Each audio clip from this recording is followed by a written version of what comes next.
Chers frères et sœurs, je vous salue dans le nom de notre Seigneur Jésus-Christ. Et nous rendons toute la gloire à Dieu pour son amour manifesté envers nous. Et nous célébrons son nom. C'est une belle rencontre qu'on se retrouve chaque midi, entre midi et 2, à l'heure de la pause, après avoir travaillé pendant plusieurs heures, et de réfléchir à l'Éternel, sur la parole, sur le comportement de Jésus, sur les miracles de Jésus, sur sa vie. Et cette plage qui est accordée s'appelle le Page, c'est-à-dire le paradis avec Jésus, le paradis aujourd'hui avec Jésus. Alors, nous sommes là aujourd'hui et nous voulons parler de quand Jésus arrive, quand Jésus est présent. Quand Jésus arrive, l'atmosphère change. Quand Jésus arrive, il y a beaucoup de choses qui se passent pour la gloire de Dieu et pour le bien-être de l'homme. Vous savez que l'œuvre de Dieu, c'est la recherche de la gloire de Dieu et le bien de l'homme. Quand l'œuvre de Dieu est faite quelque part, examinée, analysée, si la gloire est rendue à Dieu, et est-ce que l'homme est bien avec Dieu, l'homme reçoit ce qu'il faut recevoir de la part de Dieu, est-ce que le résultat qui est là est celui qui est escompté? Voilà en quelque sorte l'œuvre de Dieu. Donc nous parlons en ces instants de quand Jésus arrive, quand le Christ arrive. Des choses magnifiques se passent pour la gloire de Dieu, pour le règne de Dieu et pour le bien-être des hommes. Je salue tous ceux qui nous suivent maintenant. Il y en a qui sont très très loin de là où le message est délivré. Ils sont en France, aux États-Unis, et qui veulent participer toujours avec nous. Il y a la sœur Lapé qui est très fidèle, maman Koutouan Choco qui est aussi très fidèle. Et il y a le frère Cissé Charles, qui est aussi très fidèle à cette émission. Et nous vous remercions. Et pour ceux qui parlent anglais, vous avez l'occasion aussi, vous aurez aussi l'occasion d'entendre une partie en anglais. Que Dieu soit béni. Voilà. Quand Jésus arrive, quand Jésus est là, oui, avant même l'arrivée de Jésus-Christ, il y a un phénomène, il y a quelque chose qui s'est passé dans le livre de Josué, quand Josué devait commencer la conquête de Canaan. Josué s'est levé très tôt et voici, dans le chapitre 5, vers la fin, un homme qui était là, l'épée nue. Josué lui a posé la question s'il est avec eux ou bien il est un des représentants des ennemis. Et l'homme à l'épée nue a répondu qu'il est le chef de l'armée de l'Éternel. Vous savez que Josué avait ses plans, il avait déjà en tête ce qu'il allait faire, mais quand le chef de l'armée de l'Éternel s'est présenté, toutes les choses ont changé. Quand Dieu se présente, quand l'être divin que nous adorons se manifeste, nos prévisions changent. Notre manière de penser, notre manière de voir les choses, les moyens et la qualité, toutes ces choses changent. Voilà pourquoi nous allons discuter de ce thème quand Jésus arrive, quand Jésus se présente. Nous commençons avec le texte de l'Évangile selon Jean au chapitre 5, avec l'histoire qui s'est passée à la piscine de Bethesda, où il y avait les malades qui y étaient. Et l'Écriture nous dit que quand un ange vient agiter l'eau, le premier qui se jette dans l'eau est guéri. Et voilà un malade qui était là, qui n'avait pas de secours. Il n'avait pas de secours. Et quand l'eau est agitée, il n'y a personne qui l'aide à y entrer. Et Jésus arriva. Quand Jésus arrive, les choses changent. Et cette fois-ci, qu'est-ce qui a changé? Dans un premier temps, c'est les moyens qui sont utilisés.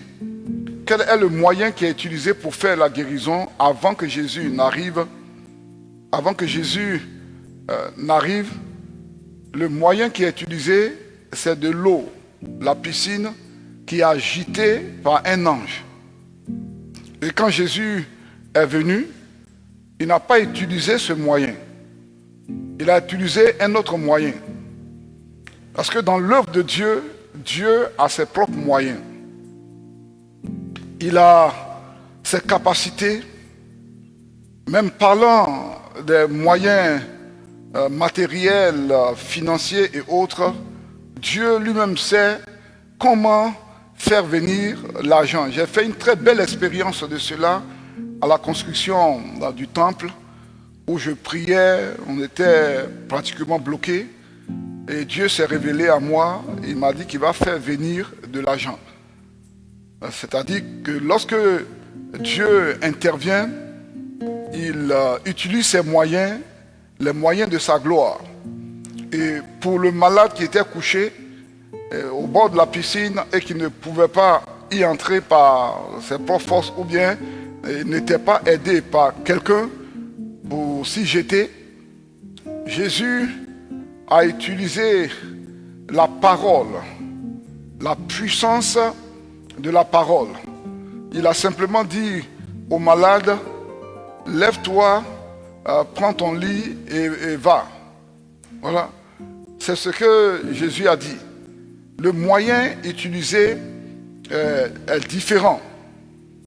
Quand Jésus arrive, quand le Fils de Dieu arrive, les choses changent. Alors, si vous pensez que Jésus est arrivé chez vous, Jésus est arrivé dans votre situation et que rien ne s'est passé, il faut chercher Dieu pour que Dieu vous dise la raison pour laquelle rien ne s'est passé. Parce que quand le Christ arrive, quand il arrive dans une situation, dans une cérémonie, il arrive sur la scène, il y a quelque chose qui se passe. Quelque chose se passe. Quand le Fils de Dieu arrive, voulez-vous qu'il arrive aussi chez vous? Voilà le deuxième élément qu'on peut toucher. Lorsque Jésus allait à Cana, au mariage, il allait à Cana, au mariage, il a eu quelque chose qui s'est passé. Les gens avaient déjà du vin qu'ils utilisaient. Et cette fois, l'accent va être mis sur la qualité. Quand le Christ se présente, la qualité de ce qui est fait n'est pas la même. C'est une autre qualité que le Fils de Dieu présente. C'est vrai, c'est du vin. Quand ils ont commencé la fête, c'est du vin. Ce qu'ils buvaient était appelé du vin.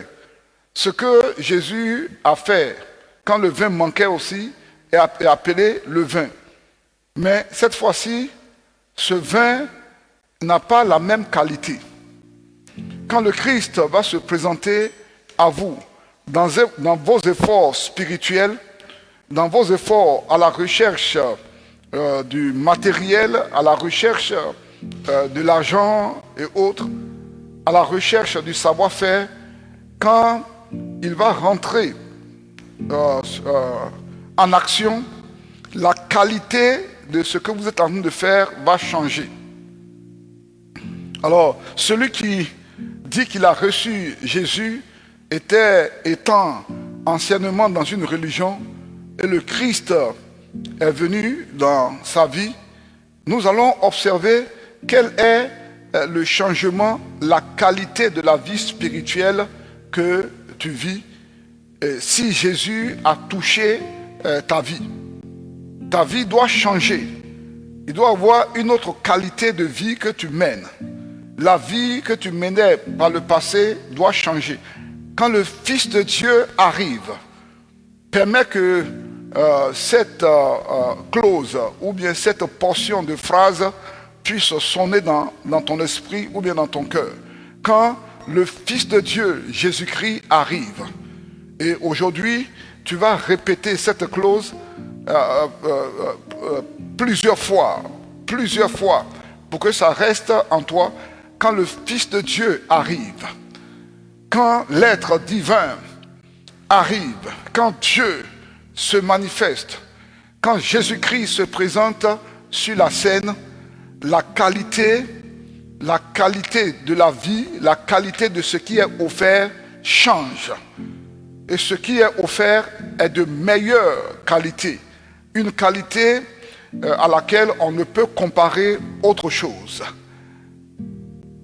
Allons encore et nous allons voir qu'est-ce qui se passe quand Jésus-Christ arrive. Dans l'histoire de la mort de Lazare,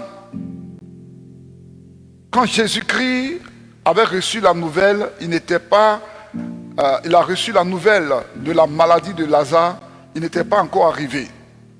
Et les choses se sont passées. Il y a des gens qui étaient là, qui ont fait de leur mieux, ils ont essayé de le soigner, mais le Fils de Dieu n'est pas encore arrivé.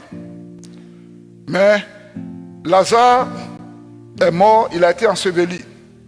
Mais voilà que Jésus arrive. Et maintenant, tu vas dire encore, parce que ce message apôtitre, ou bien apothème qui est développé, quand le Fils de Dieu arrive, quand le Fils de Dieu se présente, c'est vrai que tout a été fait. L'ensevelissement a été fait. Mais le voilà qui arrive maintenant, parlant de Lazare. Il vient maintenant pour la cause de Lazare. Quand le Fils de Dieu se présente, ici, il s'agit de la mort et même de la décomposition, parce qu'il était là il y a 4 jours. Ses sœurs attestent qu'il sent déjà. Mais quand le Fils de Dieu est arrivé, répète avec moi, quand Jésus arrive, quand le Fils de Dieu arrive, quand Jésus vient sur la scène de quelque chose, quand le Fils de Dieu se présente, l'atmosphère change, les choses changent. Quand il s'est présenté, il a poussé les choses loin. Il y avait la résistance. Il y avait la résistance. La pensée que si quelqu'un est mort il y a 4 jours, il ne peut plus revenir à la vie parce que la décomposition a commencé déjà. La décomposition a commencé déjà. Il n'y a plus rien à faire. Mais quand le Fils de Dieu arrive, devant toutes les situations, toutes les mesures qui sont vues comme impossibles, quand le Fils de Dieu arrive devant la mort, il manifeste la vie. Et voilà que Jésus a déclaré que Lazare revienne à la vie, et voici la résurrection qui a été faite. Ma question que je pose, tu es là et peut-être que tu pries pour un sujet, tu traverses une situation. Je te pose la question, est-ce que le Fils de Dieu est déjà arrivé ou bien n'est pas encore arrivé? Si tu connais les Écritures, est-ce que tu sais ce qu'il faut faire pour qu'il arrive? Si tu connais les Écritures, tu sais ce qu'il faut faire pour qu'il arrive. Je donne un simple exemple. Bartimée. Bartimée, lorsque il a vu tout ce qui se passait autour de lui, il est aveugle, il n'a pas vu Jésus. Actuellement, dans cette économie, tu es empêché de voir Jésus physiquement. Mais Bartimée a senti que c'est le Fils de Dieu qui est en train de passer, que c'est le Fils de David. Les Écritures ont parlé de lui. Les Écritures ont dit que quand le Fils de David va arriver, il va relever la tente de David. C'est-à-dire qu'il va changer les circonstances, il va changer les choses. Les choses vont connaître une meilleure qualité. Alors, Bartimée a commencé à crier à lui, « Fils de David, aie pitié de moi », dans le sens que quand Jésus arrive, les choses changent.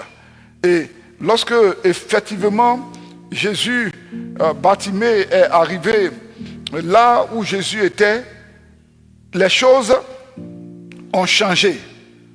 De la cécité, il a repris la vue. Il a retrouvé la vue. Quand le Christ arrive, voilà pourquoi la meilleure façon de le faire venir pour ceux qui connaissent déjà Jésus, c'est de vivre une vie pure. Une vie pure qui est soutenue par une puissance de prière. Une puissance de prière. Je viens d'écouter un prédicateur américain, très âgé, et je peux le citer, Charles Stanley, dans son dernier message qui a été présenté par une chaîne de télévision. Charles Stanley a mis l'accent sur la prière. Il a montré que la priorité est donnée à la prière. La priorité. Parce que tout le monde fait la théologie. À quelque niveau que ce soit, tout le monde est théologien.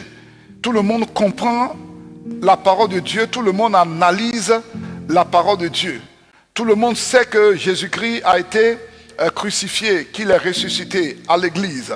Tout le monde sait que l'adultère n'est pas une bonne chose. Tout le monde sait que le vol n'est pas une bonne chose devant Dieu et devant les hommes. Cela entraîne la discorde, les troubles dans la société. Mais ce qui manque à la société, c'est la puissance de la prière. Et les quelques personnes qui s'engagent sur le chemin de la prière, avec le peu de théologie qu'elles ont, elles rencontrent la puissance de Dieu. Et Bartimée a expérimenté ces choses. Peut-être qu'il ne connaissait pas grand-chose de la théologie, mais il savait simplement que lorsque le Fils de David va arriver, il aura un pouvoir divin qu'il va utiliser pour sauver les gens. Voici ce que Bartimée connaissait. Et il a crié à lui. Il a crié à Jésus. Je ne peux pas laisser les choses pourrir autour de moi. Ne laisse pas les choses pourrir autour de toi. Tu peux faire intervenir le Fils de Dieu. Et il n'est pas encore revenu pour prendre son église. Depuis qu'il a déclaré que l'Esprit du Seigneur est sur lui, qu'il est venu déclarer une année de délivrance. Cette année de délivrance est encore là. Il est venu pour proclamer une année de liberté. Cette année de liberté, ça commence depuis la proclamation jusqu'à ce que l'Église soit enlevée. L'Église n'est pas encore enlevée. Le Saint-Esprit est encore avec toi. Le Saint-Esprit est encore avec toi et tu peux aller dans les grandes choses de Dieu. Tu peux appeler le Fils de Dieu, Jésus-Christ. Aujourd'hui, toi aussi, tu vas faire l'expérience. Peut-être tu as un pas de la disparition ou bien à un pas de la destruction des choses qui sont autour de toi. Ta santé n'est pas bonne, ta situation financière n'est pas bonne, tu es accablé par les crédits et autres, il y a la mésentente dans ton foyer, mais crie Fils de Dieu. Parce que quand il va rentrer dans ton foyer, les choses vont changer. Quand il va rentrer dans tes finances, les choses vont changer. Lorsqu'il viendra sur toi, comme il est venu, et il a pris la belle-mère de Pierre par la main, les choses vont changer. Il faut que tes choses changent. Il est venu pour changer les choses à la gloire de Dieu. Et il est venu pour faire du bien à l'homme. Il rencontre le Fils de Dieu, quelles que soient les années de ta conversion. Élève ton niveau de prière. Crie encore plus fort. Il y a des choses autour qui t'empêchent de crier très fort. Mais crie fort comme Bartimée. Crie fort, même si les événements semblent être, la situation semble être difficile. Mais crie fort, parce que le Fils de Dieu entend les cris de prière qui se lèvent au-dessus des épreuves, au-dessus des difficultés. Que les épreuves n'absorbent pas ta prière, mais que ta prière s'élève au-dessus des épreuves. Et le Fils de Dieu va se faire connaître à toi. Maintenant, tu vas parler. Yahweh, je viens à toi. Je viens à toi. Je viens à toi au nom de Jésus-Christ. Après avoir écouté ce message qui est intitulé « Quand le Fils de Dieu arrive », quand Jésus arrive, je veux qu'il arrive aussi sur la scène de ma vie. Je veux qu'il arrive sur ma situation financière. Je veux qu'il arrive sur la situation de mon travail. Je veux que le Fils de Dieu vienne dans ma situation. Oh Yahweh, au nom de Jésus-Christ, je me confie en toi. Je me confie dans ta puissance, dans ton autorité. Parce que quand le Fils de Dieu arrive, l'atmosphère change. Les choses changent. Les moyens changent. La qualité change. La mort fait place à la vie. Voici ce qui se passe quand le Fils de Dieu arrive. Oh, Fils de Dieu, Jésus-Christ, viens maintenant et manifeste ta gloire. Manifeste ta gloire sur ma santé. Manifeste ta gloire dans mon foyer. Manifeste ta gloire sur mes enfants. Manifeste ta gloire sur mes finances. Oui, pour ceux ou celles qui sont fiancés, ils sont à leur début, cherchant à se marier. Les fiançailles sont bousculées, menacées. Fils de Dieu, comme tu l'as promis, viens sur la scène de mes fiançailles, remets les choses en place et que je trouve la vie avec toi dans le mariage. Yahweh, au nom de Jésus et dans l'autorité de Jésus, tu diras à Dieu, regarde ma famille, il y a trop de divergences, il y a trop de palabres dans ma famille. Je veux que le Fils de Dieu entre dans ma famille, parce que quand Jésus arrive, les choses se transforment. Gloire à l'Éternel. Béni soit l'Éternel Dieu, et c'est au nom de Jésus-Christ que j'ai prié. Amen.